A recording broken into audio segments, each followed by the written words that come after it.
Hello दोस्तों, स्वागत करते हैं अपने YouTube channel vector educational hub में। तो बीच में कंटेंट आना बंद हो गया था क्योंकि कुछ कारण था, जैसे कि हमारी जो टीम थी उसमें कुछ मेंबरों का स्वास्थ्य खराब हो चुका, मतलब खराब हो गया था। तो फिर से हम अपने वही अंदाज में आ गए हैं। क्लास 9th का एक टॉपिक है केमिस्ट्री का स्ट्रक्चर ऑफ एटम, जो हम अपने बच्चों के सामने आपको देने वाले हैं। देखिए, स्ट्रक्चर ऑफ एटम एक ऐसा चैप्टर है ना कि इसके बारे में जितना भी कहा जाए बहुत कम है।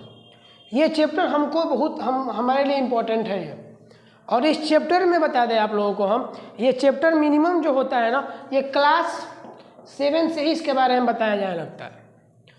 तो आपको मैं लेके चलता हूँ थोड़ा सा पास्ट में, ठीक है। शुरुआती टाइम में क्या हुआ था, शुरुआती टाइम में ये हुआ था कि हम लोगों से पूछा गया कि कोई मैटर, पहले तो पूछा कि मैटर होता क्या है, व्हाट इज मैटर। तो हम लोग एक छोटा सा डिफिनेशन जानते हैं कि anything which has mass and occupy space is called matter. लेकिन ये बताइए आप हमको कि क्या आपको एक चीज़ पता है कि मैटर किस चीज़ से मिलकर बना है। तो कुछ लोगों ने कहा कि अच्छा ये मैटर हमारे सबसे छोटे पार्ट एटम से मिलकर बने हैं। अब बात होगी ये एटम क्या होते हैं सर। तो बहुत लोगों ने तरह तरह के इस पर अपनी एटॉमिक थ्योरी दी है। सबसे जो पहले हमारे आए थे, हमारे बीच गुजरात से थे, वो महर्षि कन्नड़ ने ये कहा था कि सबसे पहले उन्होंने किया था कि चावल के दाने को लिए, शायद हम अपने क्लास में बताए भी थे आप लोगों को, कि चावल के दाने को वो लिए और मुंह में चबाना स्टार्ट किए। जब चबाते गए फिर उसको मुंह से निकाल के हाथ पे देखे तो सबसे छोटा जो चावल का पार्ट था ना, उसको उन्होंने उठाने के बाद फिर क्या हुआ कि उससे देखा ये गया कि जो चावल का छोटा पार्ट है वो हमारा एटम है। मतलब उस एटम से ही मिलके हमारा पूरा एक चावल बना है, इसको हम डिवाइड नहीं कर सकते। ये कौन बताया था? तो महर्षि कन्नड़ बताए थे, ठीक है। कि फिर यहाँ पे महर्षि कन्नड़ प्रपोजेड दैट परमाणु, मतलब एटम का हिंदी होता है परमाणु, is an इंडेस्ट्रक्टिबल particle of matter. उन्होंने बताया था इसको वैदिक एटॉमिक थ्योरी के नाम से भी हम जानते हैं। उसके बाद धीरे धीरे हम लोगों के मन में बहुत से विचार आते गए। बहुत से लोग आए, किसी ने बोला कि मैटर सबसे छोटा, एटम सबसे छोटा पार्ट होता है, कोई बोल रहा है कि नहीं होता है। उसी बीच हमको एक साइंटिस्ट और मिले थे, जॉन डाल्टन नाम था उनका। उन्होंने बताया कि एटम सबसे छोटा पार्ट नहीं होता है, उसमें कुछ सब एटॉमिक पार्टिकल्स भी होते हैं। अब जैसे ये सब बातें उनको मतलब सबको पता चली कि एटम एक कुछ ऐसे सब एटॉमिक पार्टिकल से मिल के बना है जिसके अंदर खुद ही 3 पार्टिकल्स हैं। अब क्या हुआ कि लोग लग गए एकदम खोजने में कि आखिर वो 3 पार्टिकल्स जो हैं, वो 3 पार्टिकल्स क्या हैं। तो सबसे पहले सुनिएगा, जो सबसे पहले पार्टिकल्स की बात हुई थी, वो जो सबसे पहले पार्टिकल्स हमारा है वो क्या है, देखिए ध्यान से। तो ये बोला गया atom is made up of subatomic particles। जो हमारा एटम है वो सब एटॉमिक पार्टिकल से मिलके बना है। अब इन सब एटॉमिक पार्टिकल्स की बात में तो बताया ये गया कि जो सब एटॉमिक पार्टिकल्स हैं ये क्या क्या है भाई, ये सब क्या क्या है, ये कौन से पार्टिकल्स हैं हमारे। तो फिर क्या हुआ कि इनके बारे में जब बताया जाने लगा तो बहुत से साइंटिस्ट आए, बहुत तरह के एक्सपेरिमेंट भी उन्होंने किया। सबसे जो पहले साइंटिस्ट हमारे आए ना, वो जो साइंटिस्ट थे उनका नाम था रदरफोर्ड।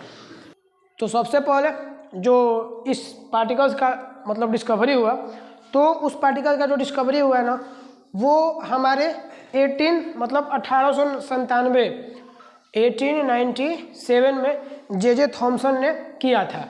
देखिए क्या किया था जे थॉमसन ने 1897 में। जो जे थॉमसन थे उन्होंने एक डिस्कवरी किया था। उस डिस्कवरी में देखिए उन्होंने क्या किया था, आप लोग भी इस साथ में समझते चलेंगे जो ऑफलाइन वाले हैं। देखिए ध्यान से, उन्होंने एक टेस्ट ट्यूब लिया था, उन्होंने एक बड़ा टेस्ट ट्यूब लिए थे वो, और क्या किए थे कि बैटरी के इस टर्मिनल से और एक को दूसरे टर्मिनल से कनेक्ट कर दिया गया थे वो।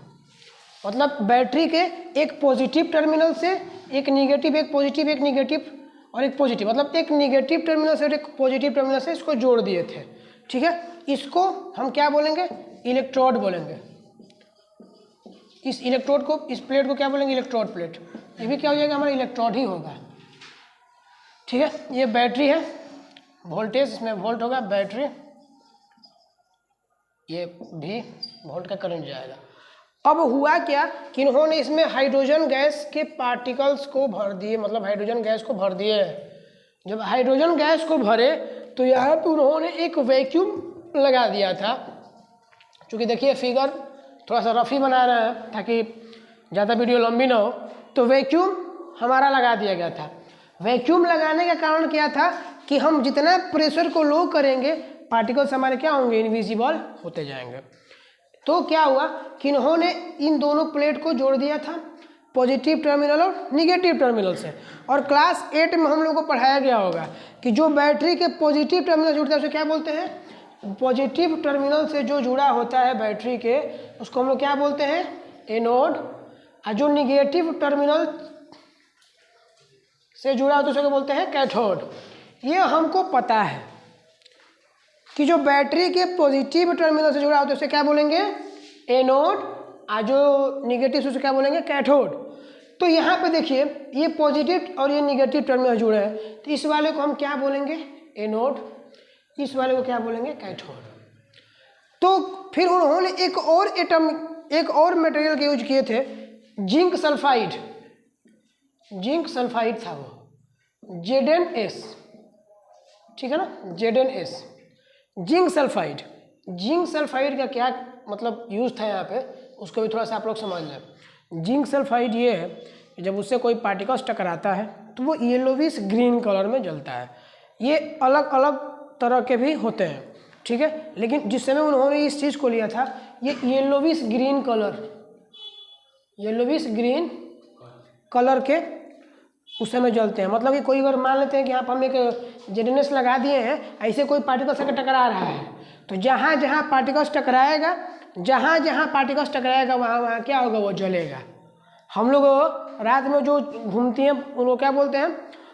जैसे रात में जो उड़ती रहती है उनमें लाइट जलता है, भगजुगनी मतलब हम लोग यहाँ बोलते हैं उसको, जोनी भी बोला जाता है, कहीं कहीं अलग अलग नाम से है। ठीक है, तो वो क्या होती हैं कि वो जब बुझती हैं और फिर जलती हैं, बुझती हैं जलती हैं, बुझती हैं जलती हैं। वैसे ही यहाँ पे जब पार्टिकल्स टकराते हैं इसमें, तो जहाँ जहाँ टकराएंगे तहाँ तहाँ ये ग्लो करेंगे। आई बात समझ में?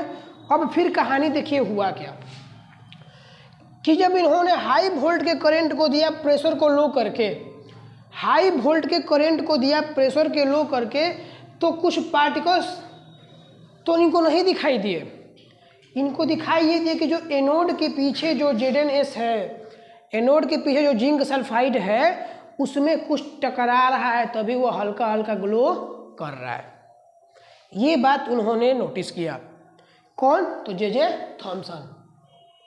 इन्होंने क्या किया कि देखा ये चीज़ कि यहाँ पे जो जिंक सल्फाइड ZnS लगा है, जिंक सल्फाइड, इसमें कुछ टकरा रहा है भाई, और यहाँ पे कुछ दिखाई ही नहीं दे रहा कि वो कौन सा पार्टिकल्स है। तो फिर उन्होंने दिमाग लगाया और बोले कि मतलब अगर इस साइड से टकरा रहा है ना, इस साइड से टकरा रहा है, मतलब कि अगर इसकी इधर टकरा, इसके एनोड के पीछे टकरा रहा है, मतलब कैथोड की ओर से कोई ऐसी रे जा रही है जो उस ZnS में टकरा रही है। यही बात उन्होंने नोटिस किया।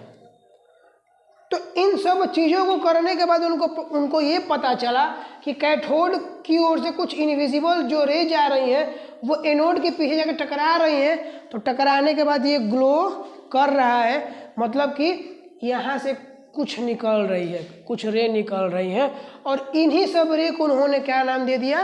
Cathode ray. क्या नाम दिया उन्होंने? Cathode ray. कैथोड रे उन्होंने नाम दिया। फिर चूंकि उन्होंने बोला कैथोड रे है, और इसका एक और उन्होंने सेपरेट नाम निकाला जिसको हम लोग सभी लोग जानते हैं कि इसका नाम है इलेक्ट्रॉन। ठीक है, इसका नाम क्या है? इलेक्ट्रॉन। चूंकि इस पे चार्ज की हम अगर बात करते हैं तो इलेक्ट्रॉन पे निगेटिव चार्ज होता है, क्योंकि ये बैटरी के निगेटिव टर्मिनल से जुड़ा हुआ है। चूंकि कहाँ से? तो कैथोड से जुड़ा हुआ है, कि हमारा क्या होगा, इलेक्ट्रॉन जो होगा हमारा निगेटिव चार्ज पार्टिकल होगा। आई बात समझ में आप लोगों को, कोई दिक्कत तो नहीं है। अब देखिए ध्यान से, इन्होंने इतना डिस्कवरी तो कर लिया। जब इन्होंने पूरा इस डिस्कवरी को किया तो इससे पहले भी एक साइंटिस्ट आए थे जिनका हम नाम अभी इसके बाद बताएंगे आपको।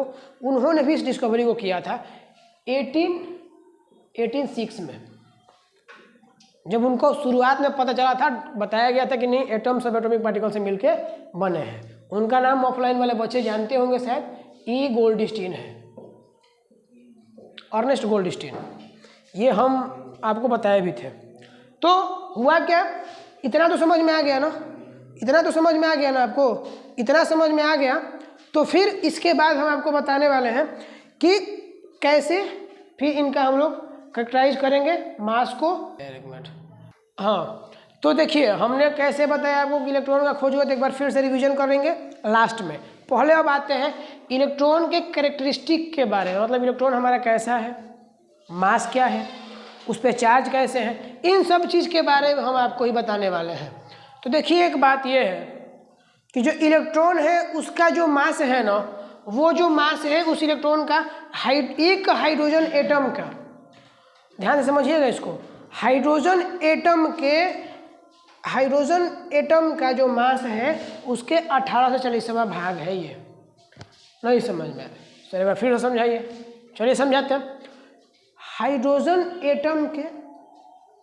एक हाइड्रोजन एटम के मास का 1840वां भाग है हमारा किसका मास, इलेक्ट्रॉन का मास। किसका मास, इलेक्ट्रॉन का मास क्या है, मतलब कोई दिक्कत नहीं है भाई, सबको पता है कि हम ऑफलाइन क्लास पढ़ाते हैं तो कोई दिक्कत नहीं, आप बोल सकते हैं, ठीक है। तो the mass of N electron is about 1/1840, मतलब 1840 यू मतलब यूनिट। एक हाइड्रोजन एटम का जो मास है, हाइड्रोजन एटम का मास 1 ही होता है, उसके मास का कितना भाग, 1840वां भाग है हमारा इलेक्ट्रॉन का मास।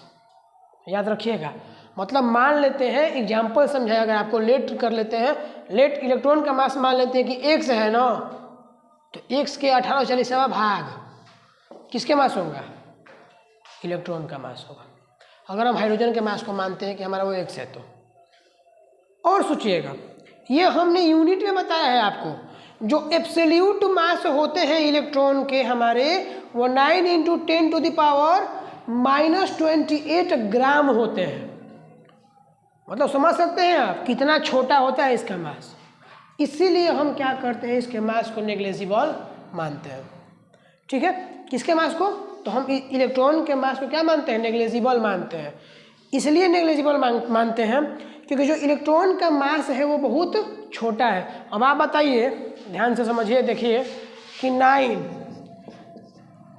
× 10⁻⁻28, इसको प्लस में लाना होगा तो हम क्या करेंगे, नीचे लेके आएंगे। अब सोचिए कि 9, हम लोग अगर अपने भाषा में देखें तो 9/10⁻28 गो, मतलब 28, मतलब कि 9/28 को 0 से भाग दीजिए 9 में, सोचिए कितना आएगा वो। तो इसी वजह से हम इलेक्ट्रॉन के मास को क्या मानते हैं कि वो हमारा एक नेग्लिजिबल है, हम उसके मास को मानते ही नहीं हैं।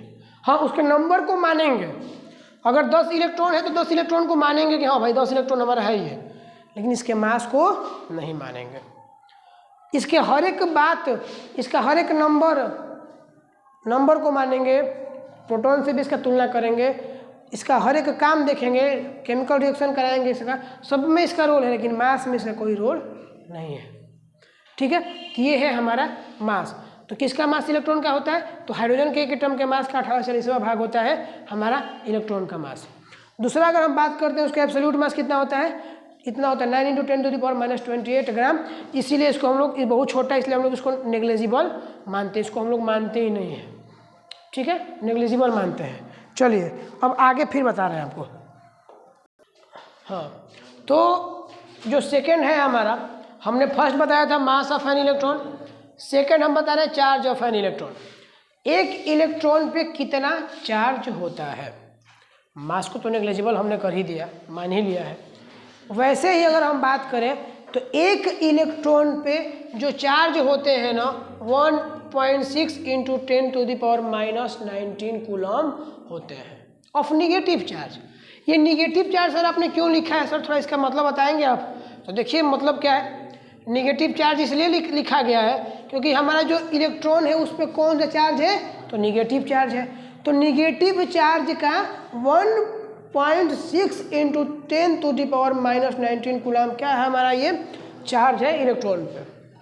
ठीक है, तो the absolute charge of an on an electron is 1.6 into 10⁻⁻19 coulomb of negative charge. मतलब कि जो हमारा एब्सोल्यूट चार्ज है इलेक्ट्रॉन पे 1.6 इंटू 10⁻⁻19 कूलम उस पर चार्ज है। ठीक है, निगेटिव चार्ज का। Relative charge of an element जो है इलेक्ट्रॉन जो है इलेक्ट्रॉन पे जो हमारा रिलेटिव चार्ज है, ठीक है ना, जो रिलेटिव चार्ज है हमारे इस इलेक्ट्रॉन पे, वो उसका अगर रिलेटिव चार्ज को हम लिखते हैं तो -1 है, क्योंकि हमारे एक इलेक्ट्रॉन पे minus negative 1.6 into 10⁻⁻19 coulomb charge है। और दूसरी बात तो ये है कि वो हमारा एक माइनस चार्ज वाला पार्टिकल्स है, मतलब ये एक सबसे छोटा निगेटिव पार्टिकल्स है जिसका जो रिलेटिव वैल्यू कितना होगा, -1 होगा। ठीक है, तो आज यही तो रोकते हैं भाई, लेकिन कुछ बातें आपसे कर ले हो। अगर कोई दिक्कत आपको हो रहा है, कोई भी दिक्कतों का सामना करना पड़ रहा है, सर समझ में नहीं आया, वीडियो को 1 से 2 बार देखिए। धीरे धीरे हम लोग भी अब अपने आप में सुधार ला ही रहे हैं। आगे से आपको ऐसे तरीके से पढ़ने को नहीं मिलेगा। आगे जो भी एटॉमिक थ्योरी बताई जाएंगे उसमें एक नया कॉन्सेप्ट के साथ ही आएगी वो, और नया अंदाज में आएगी। मतलब बीच बीच में आपको ऐसा मतलब कॉमेडी भी किया जाएगा। मतलब कॉमेडी करने का मतलब क्या है कि आपको बीच बीच में टॉन्ट मारा जाएगा ताकि थोड़ा सा आप लोग हंसें और इसको इंजॉयबल मूड में देखेंगे। ठीक है, अब फ्लो शुरू हो चुका है। बस यही अंदाज, मतलब आप लोगों से अनुरोध यही है कि ज़्यादा से ज़्यादा देखिए और शेयर करिए इसको।